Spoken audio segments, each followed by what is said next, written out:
There it is, 5v5.vainglorygame.com. Make sure to get on there, sign up for early access. We're all going to be playing it. You might be able to play with a dev as well. Everybody is going to be online once that is unveiled. I cannot wait to get my hands on that myself. And now we wanted to talk a little bit more about 5v5. Obviously, we had that segment yesterday. We talked about some of the concepts. We didn't really get to go into any depth on any of them, though. So today, we're going to talk to you guys about split pushing. Now, I can show you the new 5v5 map that will come up on your screen shortly, and you can see, compared to 3v3, there's a lot more going on. And most specifically, there are now 3 lanes in the game when 5v5 comes out. And what that does is it means that you can split up your team and pressure multiple objectives. This is called split pushing, when you have someone go into a separate lane to the rest of your team. We're going to go into a little bit more depth on that. So Bacon, do you want to explain this concept a little bit more? Yeah, so split pushing is just one of the many strategies that we're going to see teams try and build around in 5v5. And with split pushing, generally you're going to have 2, sometimes even 3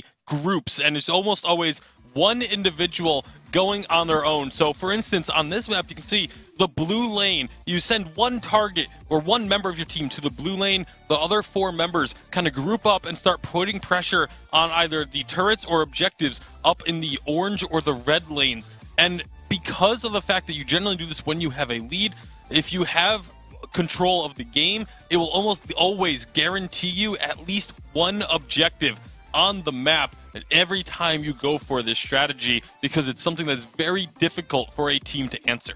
Of course, yeah, indeed. Those are the ways to execute a split push generally, but there are other variations that you could also execute on in a split push. However, talking about the other team that's going to be playing against the split push, it's very important to understand that to counter it, you need very specific compositions and very specific heroes. Things that have very hard initiations and very hard engage, reliable engage, such as the Lyra, the Ardent Gauntlets, even heroes such as Taka that can go invisible and go in between the 2 split groups to try and force a team fight on one or the other, to force something to happen to counter the strategy, is very viable. Absolutely, and I can't wait to see what the other pros are going to say once they get their hands on this game mode, and whether we see different strategies going specifically to deny things like split pushing. Now, I want to talk a little bit more. We've obviously just mentioned what's good into a split push, but I want to talk about what is good to split push with. Bacon, what are your thoughts on premium heroes here? Yeah, so when you look at a hero that's going to be ideal for split pushing, there's a couple of things you have to look for.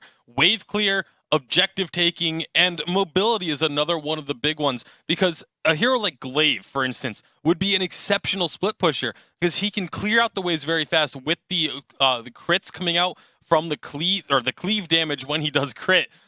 When you get to a turret, you can reset your attack animation using the Twisted Stroke and take down turrets rather quickly. And then, of course, if the opponent does send like 2 members of their team to try and stop you from pushing, you can use things like your Afterburn to get out of a sticky situation and possibly even rejoin your team to join that push that's going on. Another factor that also builds a strong split pusher is the dueling ability. A hero such as Blackfeather or Idris can become a very effective split pusher just because of both their good wave clearing, but also their ability to 1v1 any counterpart that would be trying to stop their split push. So very interesting to see what sort of hero dynamics develop as 5v5 comes out, and obviously the pros get their hands on it. Yeah, I can't wait to see what everyone is going to be doing with this game mode. Also, we don't even know what the draft mode is going to look like when it comes to hero picks, so who knows where this one is going to go. But one of the most important things that we have to talk about before we finish up this conversation is talking about vision when it comes to split pushing, because this is the kind of strategy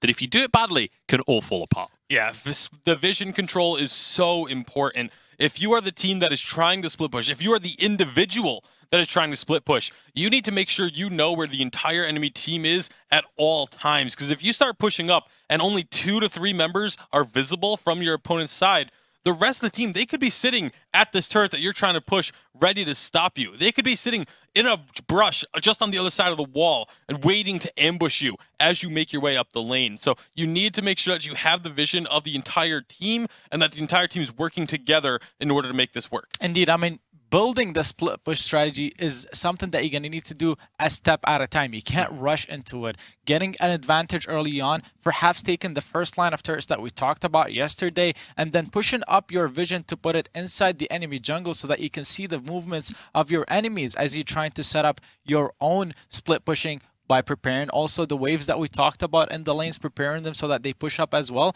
Coordinating is going to be so important for any team that tries to execute, honestly, any strategy in 5v5. I cannot wait to see what kind of strategies we'll see, how often we'll see split pushing. Obviously, we're speculating at this point. We don't know what we're going to see, but I'm very excited to find out in the next few weeks when 5v5 does kick off. I don't have a release date for you guys, unfortunately. I'm desperate to find out when that release date is, but I cannot wait to get my hands on it.